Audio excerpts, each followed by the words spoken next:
Hello, everyone. I am Corey Andrew Powell, and I am joined today by Mitzi Short, an executive coach and speaker. And Mitzi is the co-founder and CEO of New Season Coaching and Consulting Group and a founding member of the Band of Sisters that I cannot wait to talk to her about.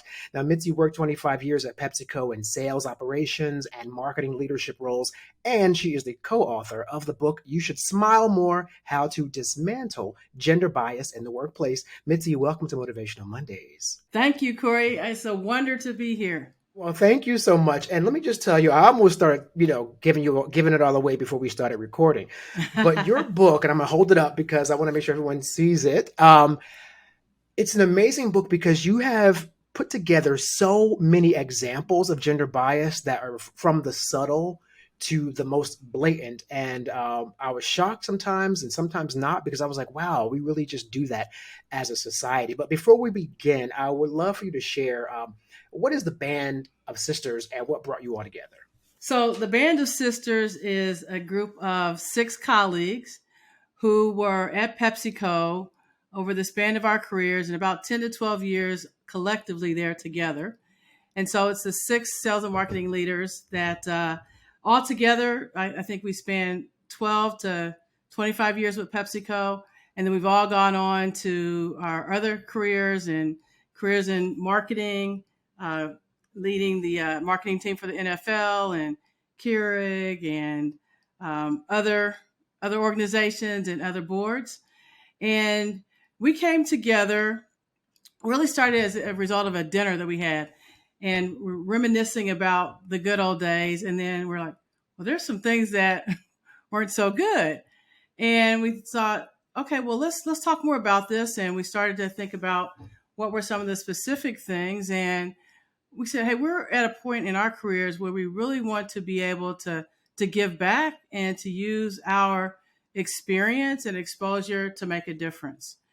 And so that was the genesis of that. And we thought, okay, we'll have some conversations in some organizations to really get the conversation going or keep it going around how to have more inclusive work environments, specifically as it relates to gender, in hopes that we could help. Yeah, and there's 6 of you all together then, right? There's six of us, yes. Right.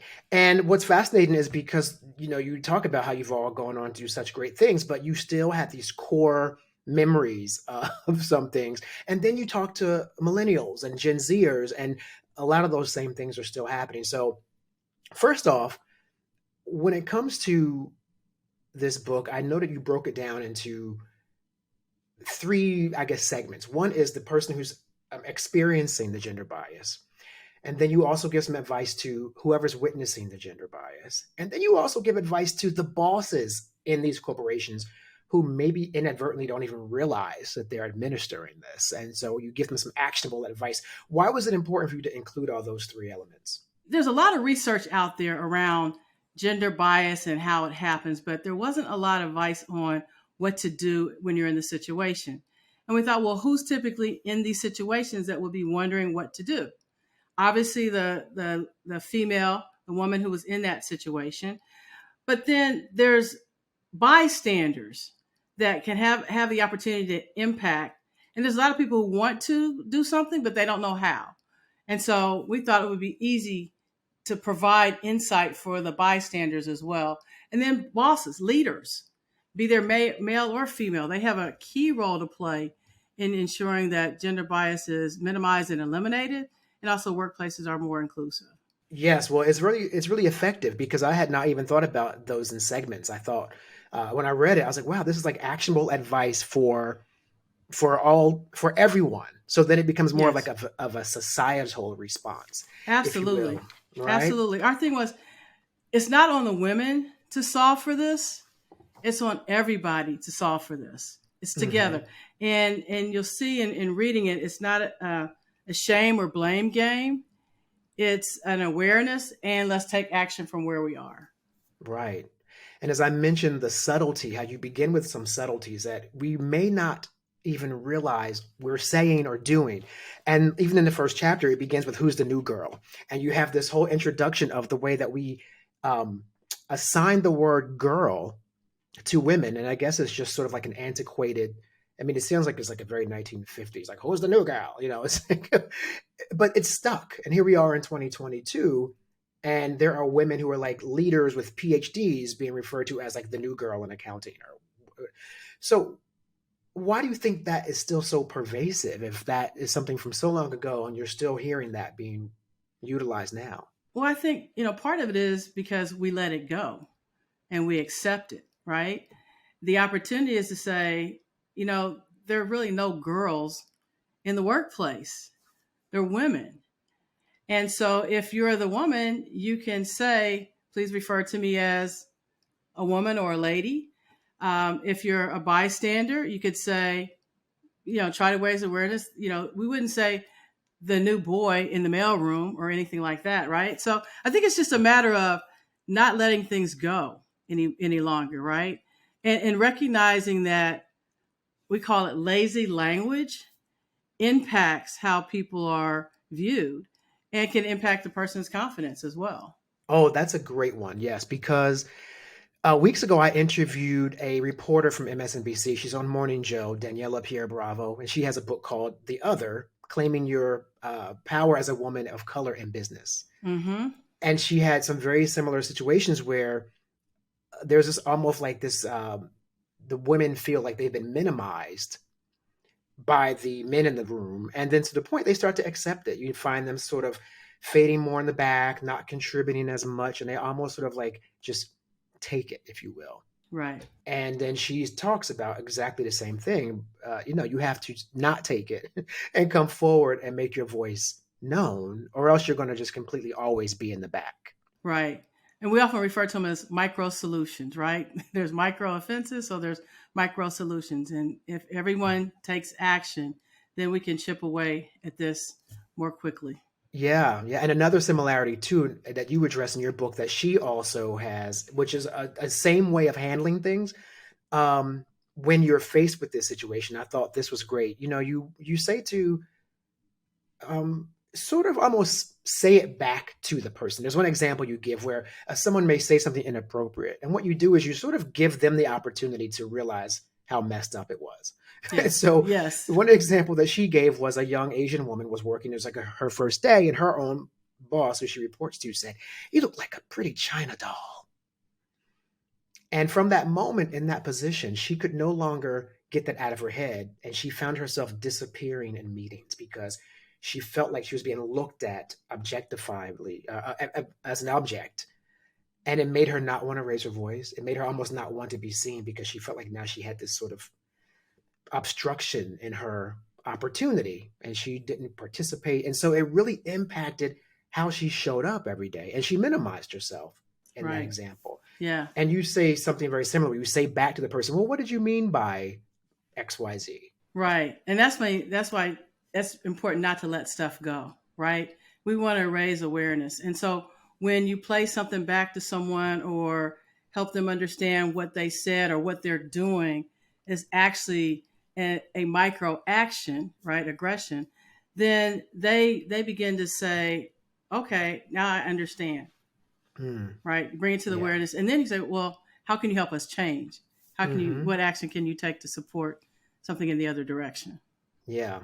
And you also, of course, with that same, I guess, ideology, it's rooted in a whole lot of other misogyny. And one thing you really point out, I love the chapter about the fathers as compared to mothers, the whole different dynamic. And it's almost like fathers are praised in the workplace when they just Yeah. do what they're actually supposed to do, right? Right, If you're right. a parent, no, we're not high-fiving you because you took off on Wednesdays to go take your kid to the doctor. Like you're supposed to take your kid to the Right. doctor. And mothers do it every day. And you talk about how women are almost apologetic about doing it because it looks like it's a weakness for them to Right. take care of family. Talk a little bit about that. And that comes up in a number of contexts, right? You're in a meeting and a mother has to leave to go attend to or pick up her child from school.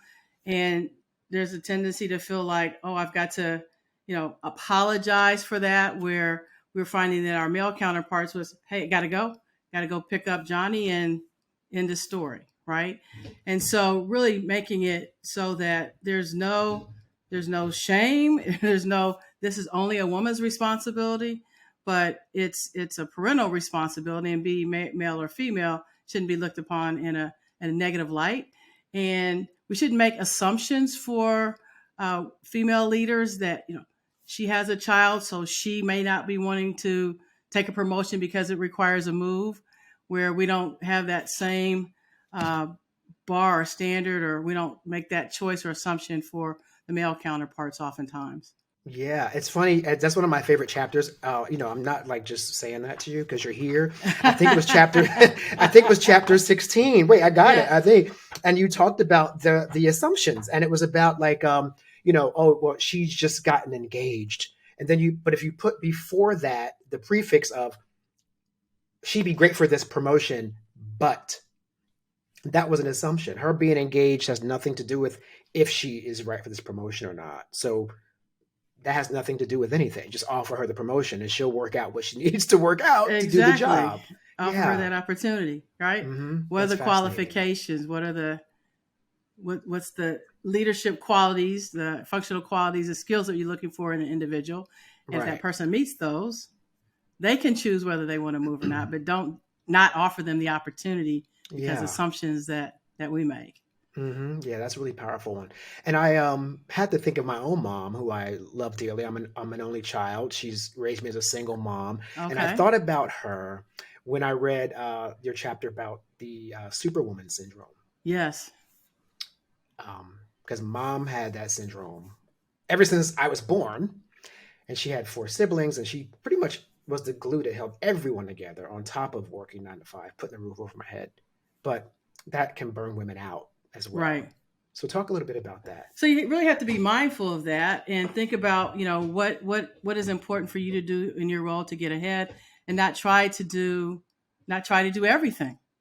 Right. And the saying goes, you can do everything, but you don't necessarily have to do it all at once. Right. And so there's a tendency for women to think they have to be everything to everybody. And that's not necessarily the case. So when you're in those situations, how can you ask for help when necessary? Very important to think about that. It's funny that women are still being treated as inferior beings in our society in many cases, when so many men who are actually imposing that stereotype on them were raised by strong women who they know these women held it down. They know their mama was the one everybody came to make it all better and to pay the bills, and in many cases made more money than the male counterpart. Like, we know this dynamic, and yet it's just fascinating to me that then many of the men go out in the world and then they impose this bizarre, totally antithetical stereotype from what they know women to be able to do. That is very strange to me.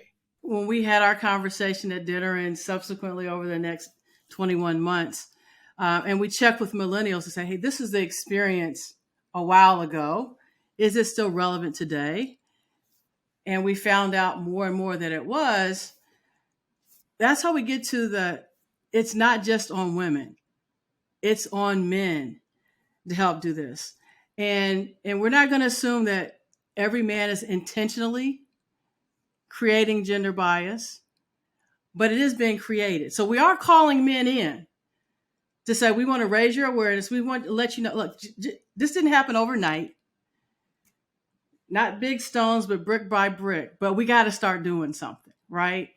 And so bringing it to men's awareness and calling them in to say, our hope is that 10 years from now, 20 years from now, we're not having this conversation. We're talking about something different, right? And it is about awareness and the witnesses and the managers that are male helping dismantle this brick by brick and starting now. As a man, I'm really happy to have this conversation because you just nailed it. We have to protect women because, not that they need that protection, women are competent and able to do so, but I mean, as men in society, we need to make sure that we are making sure women are treated equally. And that means the sons, the brothers, the dads, the uncles, because we are the ones who are, of course, trying to coexist in the same place with women, as whether it be workplaces or relationships or whatever it is. So I just feel like there's a responsibility. And what shocked me was, as pro-woman as I am, I found myself in these pages of your book. I wasn't like, oh my gosh, have I said that to a woman before? I didn't even think about it. Assumptions about pregnant women in business, for example. Yeah. Yeah. How far along is she? How would that impact the work? Like I've thought that stuff before, and it's completely wrong. So share a little bit about that dynamic with pregnant women in the workplace. Corey, one of the things that you said that's so exciting to me is that you read it. And that's our hope, that you read it and say, okay, where do I see myself in this? And is this how I envision seeing myself? Or is this one of those, oh my gosh, I do that. I am creating gender bias. And when you recognize that, then you can go back and say, okay, what am I going to do about this now? When I go to this meeting, what am I going to do different? I know Sally is always getting stepped on. All her ideas, no one says anything about them, but Greg will say the same exact thing and get all the praise. Yeah, they're like, yeah, yeah. What can I do next time I'm in that meeting and that situation comes up? Right? Or when if I'm having a conversation with one of my female employees who says she's going out on maternity leave, why can I ask her just, how can I help you? Why do I have to go through all those other things, right? So what you described is awesome. It's like, read, let's discuss, let's have the conversation. One of my colleagues shared that she had another one of her friends had read the book, and he had a similar response, and he thought, am I really doing this? How is it impacting other women that I work with? And so he asked one of his female colleagues, is this a thing? And boom, just totally unloaded and shared. But he had created the safe space for the conversation, which was wonderful. That's what we want to have happen. Let's have the conversation and go after it together, right? Yeah, yeah, no, that's really important because I was thinking that even when I was reading the other book I referenced with Daniela Pierre Bravo's book, now she's a fair-skinned Latina. So she even Mm-hmm. acknowledges that, okay, so she was an other in the workplace, but she even acknowledges that she still kind of looked white, right? So then you can Mm-hmm. pile onto that people of color who are identifiably other when they walk into a room. There's a whole Absolutely. another layer added to it. Yeah. And I think the reference you make, and I've experienced this with my colleagues and friends, was then you're afraid of being labeled the angry black woman if you're just opinionated or Opinion, firm. a perspective, if you're confident in what you're saying and what you're doing, and you take the fear of being the angry black woman and not being invited to the meeting or not getting Mm, the promotion, you layer these things on top of each other. And over time, that causes people to say, why? mm-hmm. Why Yeah. stay here? Why do this? And I think more and more with the, it's almost this perfect storm of the great resignation and the war Mm-hmm. for talent, Mm-hmm. right? And so for I mean, you could see it when you go to restaurants, when you go to any service thing. The war for talent is real, Mm. right? And so if you want to hold on to your best talent, it's about creating work environments where people can thrive, and that's where people feel they belong, and the environment is inclusive. The representation part, obviously, people don't see themselves represented in firms or in companies.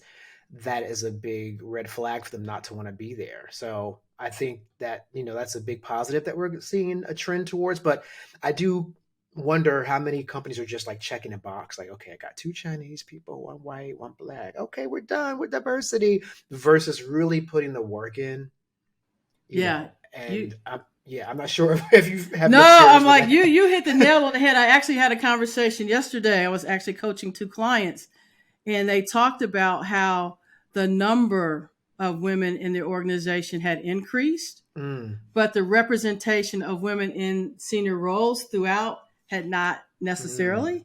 yeah. And having people in a workplace is one thing. Having them feel like they belong and having them feel like their perspective is valued and that they can contribute is something totally different. So while we see numbers have gone up, feeling included hasn't necessarily gone up, and that's why Mm, this work is the conversation is so important. right. Yeah. And you talk about that when you speak about like the lingering gender bias in corporations.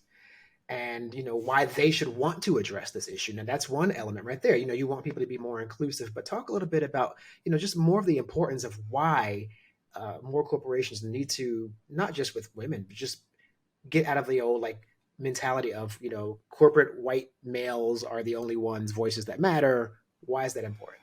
Well, there's the business reason, right? So if you want to be able to connect and relate to your consumers, you have to be able to relate to them, and you need people that look like them in your organizations, right? So there's a business imperative to be able to address consumers' needs, but then having employees that have great ideas and are willing to share those to help the organization grow and achieve results is really important. If people don't feel like they belong, the organizations that do create that environment are going to be the ones that collect the talent to help to drive the business forward, the talent to help people feel like they're a part of the team, the organizations that people want to show up for every day, right? Yeah, absolutely. And one of the things, and just to go back a little bit to this, the superwoman syndrome, Mm-hmm. one of the parts of the book I love too is where you talk about how the superwoman syndrome is not just about women are actually doing everything. They're also trying to make it. They're concerned with making it look like it was easy, that they've done everything. Like it's almost like a bit of a double-edged sword where like they're really, the bandwidth is maxed. They're at the end of their wits with everything, but it's almost like some sort of compliment that's, I don't know how she does it. How does she do it? But then I thought what was interesting, well, there was I think a millennial you spoke to, or maybe it was a Gen Zer, I'm not sure. But she talked about how the Zoom calls kind of, pulled the veil back from that, because on Zoom, you see the mother, she's like breastfeeding with the blanket over the baby's head, and the dog is in the background acting a fool. The kids are screaming, and, so she said that was a positive in a way. The technology that we had to go to Zoom, it shows that what's really going on is a lot. So, talk about how, you think that now maybe there's a better direction going forward, because maybe people get it now that, this work from home thing might have exposed us to more. Well, I think the work from home thing proved that it can be done and productivity overall actually can go up, right? In some ways, it's leveled the playing field in the sense that everybody's in a box, right? And everybody's in a box. They're the same height. They take up similar amount of space. Um, and so the meetings before the meetings, they're less prominent in this particular context, right?